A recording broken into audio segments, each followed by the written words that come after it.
Hello everyone, कैसे हैं? उम्मीद करता हूँ आप सभी अच्छे होंगे। तो चलिए आज क्लास 10 सब्जेक्ट हिंदी गद्य खंड नेताजी के चश्मा से जितने भी ऑब्जेक्टिव क्वेश्चन होंगे सारे को बनाने का प्रयास करेंगे। तो चलिए शुरू करते हैं क्वेश्चन नंबर 1 से। क्वेश्चन नंबर 1 यहाँ पे बोल रहा है कि नेताजी का चश्मा पाठ का लेखक कौन है? बताइए क्या होना चाहिए। ऑप्शन ए में दे रखा है स्वयं प्रकाश, ऑप्शन बी में है रामवृक्ष बेनीपुरी है, सी में दे रखा है यशपाल और डी में है यतेंद्र मिश्र। कौन सा होना चाहिए बताइए आप। तो नेताजी का चश्मा पाठ का लेखक कौन है इसमें? इसका सही आंसर होगा ऑप्शन नंबर ए स्वयं प्रकाश। नेक्स्ट क्वेश्चन में बढ़ते हैं, क्वेश्चन नंबर 2। क्वेश्चन नंबर 2 में है नेताजी का चश्मा पाठ के आधार पर बताएं हवलदार साहब किसे देखकर आश्चर्यचकित हो गए। तो बताना है आपको।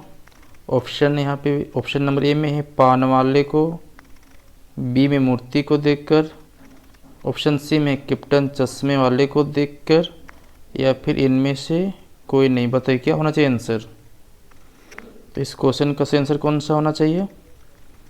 इस क्वेश्चन का सही आंसर होगा ऑप्शन सी कैप्टन चश्मे वाले को देखकर क्या होता वो आश्चर्यचकित हो गया था।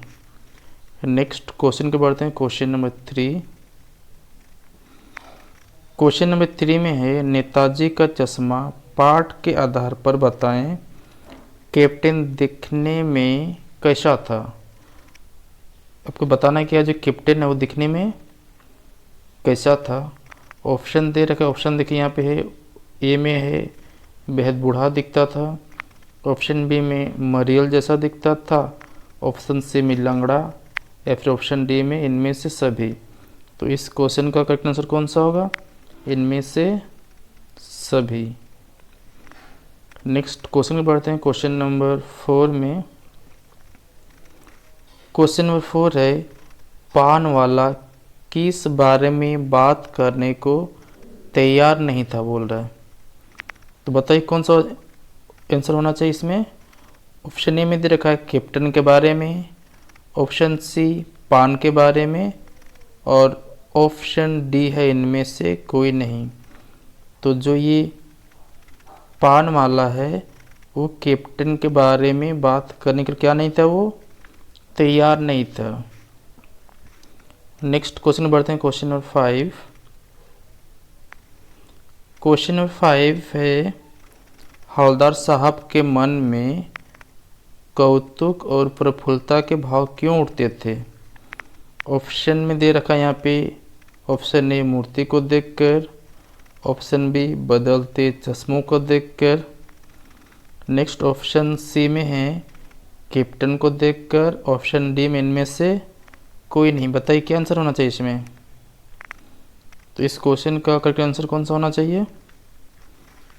करेक्ट आंसर होना चाहिए ऑप्शन नंबर बी बदलते चश्मे को देखकर जो हवलदार साहब है उसके मन में क्या होता था, कौतुक और प्रफुल्लता के भाव उठते थे। नेक्स्ट क्वेश्चन नंबर 6 को देखते हैं यहाँ पे।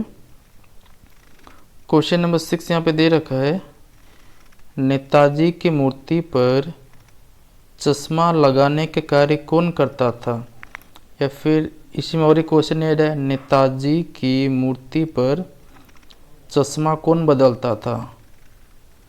ऑप्शन देखिए, ऑप्शन ए में दिया हवलदार साहब, ऑप्शन बी में अध्यापक है, ऑप्शन सी में पान वाला है, ऑप्शन डी में कैप्टन। बताइए क्या आंसर होना चाहिए इसमें। तो इसका सही आंसर कौन सा होना चाहिए बताइए। तो इसका सही आंसर होगा option number D captain. Captain क्या करता था, जो नेताजी की मूर्ति है उसमें क्या करता था, वो चश्मा बदलने का क्या करता था, वो काम करता था। Next question number 7। Question number 7 यहाँ पे है कैप्टन को क्या अच्छा नहीं लगता था। ये आपको बताना है कि कैप्टन को क्या अच्छा नहीं लगता था। ऑप्शन ए में है लोगों द्वारा उसका मजाक उड़ाना, ऑप्शन बी नेताजी के बिना चश्मे वाली मूर्ति को देखना, ऑप्शन सी हवलदार साहब का मूर्ति को देखना। ऑप्शन डी जगह जगह घूमकर फ्रेम बेचना। क्या अच्छा नहीं लगता तो बताइए, आंसर करिए क्या होना चाहिए। तो इसमें ऑप्शन बी होगा, इसका क्या होगा, सही आंसर होगा। कैप्टन को नेताजी के बिना चश्मे वाली मूर्ति देखना बिल्कुल क्या नहीं लगता था, अच्छा नहीं लगता था। नेक्स्ट क्वेश्चन नंबर 8 कर बढ़ते हैं। क्वेश्चन नंबर 8 में यहाँ पे क्या बोला कि क्या देखकर हवलदार साहब के चेहरे पर कौतुक भरी मुस्कान फैल गई। ऑप्शन यहाँ पे है कैप्टन का हुलिया देखकर। ऑप्शन बी पान वाले की बातें सुनकर। ऑप्शन सी अध्यापक द्वारा बनाई गई विचित्र तस्वीर देखकर। ऑप्शन डी पत्थर की मूर्ति पर असली चश्मा देखकर। बताइए क्या आंसर होना चाहिए, फटाफट आंसर करिए। तो इस क्वेश्चन का आंसर कौन सा होगा, ऑप्शन नंबर डी। जो हवलदार साहब है उसमें क्या देखा तो जो पत्थर की मूर्ति है पर असली चश्मा देखकर क्या हाल था उसका, कौतुक भरी मुस्कान फैल गई थी। नेक्स्ट क्वेश्चन बढ़ते हैं, question number 9। Question number 9, captain के प्रति पान वाले के मन में कैसी भावना थी। ऑप्शन देखिए यहाँ पे, ऑप्शन नंबर ए में प्रेम की भावना थी। बी में है उपेक्षा की भावना थी। ऑप्शन सी में है घृणा की भावना थी। और ऑप्शन डी में है सम्मान की भावना। क्या आंसर होना चाहिए बताइए। तो इसमें क्या होगा, इसका सही आंसर होगा ऑप्शन नंबर बी। कैप्टन के प्रति किसका भाव था, उसका उपेक्षा का भाव था। नेक्स्ट क्वेश्चन बढ़ते हैं, क्वेश्चन नंबर 10। क्वेश्चन नंबर 10 में है सुभाष चंद्र बोस की प्रतिमा किस वस्तु की बनी थी। या फिर और एक क्वेश्चन इसमें ऐड है, नेताजी का चश्मा पाठ में नेताजी की प्रतिमा किस चीज़ की बनी थी। ऑप्शन देखिए यहाँ पे, ऑप्शन नेम दिया लोहे की बनी थी। ऑप्शन बी मिट्टी की बनी थी। ऑप्शन सी संगमरमर की बनी थी। ऑप्शन डी में है कांसे की। बताइए क्या आंसर होना चाहिए इसमें। तो इसका सही आंसर कौन सा होगा, ऑप्शन नंबर सी संगमरमर की बनी थी। नेक्स्ट क्वेश्चन में बढ़ते हैं, क्वेश्चन नंबर 11 है चश्मे वाले को लोग किस नाम से जानते थे। क्वेश्चन क्या बोल रहा है कि चश्मे वाले को लोग किस नाम से जानते थे। ऑप्शन ए में दे रखा है कैप्टन के नाम से जानते थे। ऑप्शन बी में है मूर्तिकार के नाम से जानते थे। ऑप्शन सी में है नेताजी के नाम से जानते थे। या फिर ऑप्शन डी में इनमें से कोई नहीं। बताइए क्या आंसर होना चाहिए इसमें, फटाफट आंसर करिए। तो चश्मे वाले को लोग किस नाम से जानते थे, चश्मे वाले को लोग जानते थे कैप्टन के नाम से। उसका सही आंसर कौन सा होगा, option number a captain. Next question में बढ़ते हैं, क्वेश्चन नंबर 12। क्वेश्चन नंबर 12 यहाँ पे है नेताजी का चश्मा पाठ में जो पान वाला है किस तरह का व्यक्ति था ये। ऑप्शन ए में मोटा और बातूनी व्यक्ति था। ऑप्शन बी में है तुनक मिजाजी और चिड़चिड़ा स्वभाव का व्यक्ति था। ऑप्शन सी में है भावुक और सबकी मदद करने वाला व्यक्ति था। ऑप्शन डी में है एक मोटा हंसमुख और खुश मिजाज व्यक्ति था। बताइए क्या आंसर होना चाहिए इसमें।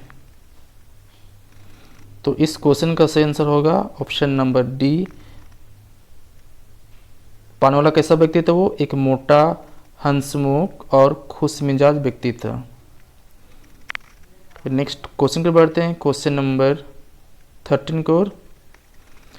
क्वेश्चन नंबर 13 है जो हवलदार साहब है क्यों कस्बे से क्यों गुजरते थे, क्या कारण था गुजरने का। तो ऑप्शन दे रखे यहाँ पे देखिए, घूमने जाते थे। ऑप्शन बी में है खरीदारी करने के लिए जाते थे। ऑप्शन सी रिश्तेदारों से मिलने के लिए जाते थे। ऑप्शन डी है कंपनी के काम के सिलसिले में गुजरते थे। तो बताइए क्या आंसर होना चाहिए सही आंसर। तो इस क्वेश्चन का सही आंसर होगा ऑप्शन नंबर डी। जो हवलदार साहब था वो कस्बे से क्यों गुजरते थे, वो कंपनी के काम के सिलसिले में गुजरते थे। नेक्स्ट क्वेश्चन के बढ़ते हैं। Question number 14। क्वेश्चन 14 है, कितने साल तक हवलदार साहब काम के सिलसिले में उस कस्बे से गुजरते थे? कितने साल तक गुजरते थे? तो ऑप्शन यहाँ पे दे रखा है, देखिए ऑप्शन दे रखा है 2 साल तक, ऑप्शन ए में दे रखा है, ऑप्शन बी में 4 साल तक, ऑप्शन सी में 7 साल तक, ऑप्शन डी में 10 साल तक। बताइए क्या आंसर होना चाहिए इसमें, फटाफट आंसर करिए। तो इसका सही आंसर होगा ऑप्शन ए 2 साल तक। नेक्स्ट क्वेश्चन पर बढ़ते हैं। Question number 15। क्वेश्चन नंबर 15 यहाँ पे क्या बोल रहा है कि जो नेताजी का चश्मा पाट में पान वाला उदास क्यों हो गया था? तो उदास क्यों हो गया था? ऑप्शन ए में दे रखा है पान की बिक्री नहीं हो पा रही थी इसलिए उदास था। ऑप्शन बी में हवलदार साहब पान खाने नहीं आते थे इसलिए उदास था। ऑप्शन सी में कैप्टन की मृत्यु हो गई थी। ऑप्शन डी में सुभाष की मूर्ति टूट गई थी। तो बताइए क्या आंसर होना चाहिए इसमें। तो इसका सही आंसर होगा ऑप्शन नंबर सी, कैप्टन की मृत्यु हो गई थी इसलिए पान वाला क्या था, वो उदास हो गया था। नेक्स्ट क्वेश्चन बढ़ते हैं। Question number 16। क्वेश्चन नंबर 16 में है कि बूढ़ा मरियल सा आदमी कौन था? बताइए क्या आंसर होना चाहिए। ऑप्शन ए में हवलदार साहब, ऑप्शन बी कैप्टन चश्मे वाला, ऑप्शन सी पान वाला, ऑप्शन डी ड्राइंग मास्टर। क्या आंसर होना चाहिए, फटाफट आंसर करिए। तो इसका सही आंसर होगा कैप्टन चश्मे वाला। इसका क्या होगा, इसका सही आंसर होगा। नेक्स्ट क्वेश्चन बढ़ते हैं। Question number 17। क्वेश्चन नंबर 17 है, नेताजी का चश्मा पाठ में कैप्टन कौन था? क्या बताना है इसमें, कैप्टन कौन था? ऑप्शन देखिए, ऑप्शन ए में पान वाला, ऑप्शन बी में दे रखा है चश्मे वाला, ऑप्शन सी में हवलदार साहब, ऑप्शन डी में क्या है बच्चे। तो बताइए क्या आंसर होना चाहिए इसमें। तो इस क्वेश्चन का सही आंसर होगा ऑप्शन बी चश्मे वाला। चलिए नेक्स्ट क्वेश्चन बढ़ते हैं। चलिए इस नेताजी का चश्मा का ये 17 इसका लास्ट क्वेश्चन था। आशा करता हूँ वीडियो आपको पसंद आया। अगर पसंद आया तो अपनी श्रद्धा से लाइक, कमेंट, शेयर और इस चैनल को सब्सक्राइब कर सकते हैं। वीडियो को देखने के लिए आपको बहुत बहुत थैंक यू, धन्यवाद। आपका दिन शुभ हो। जय हिंद।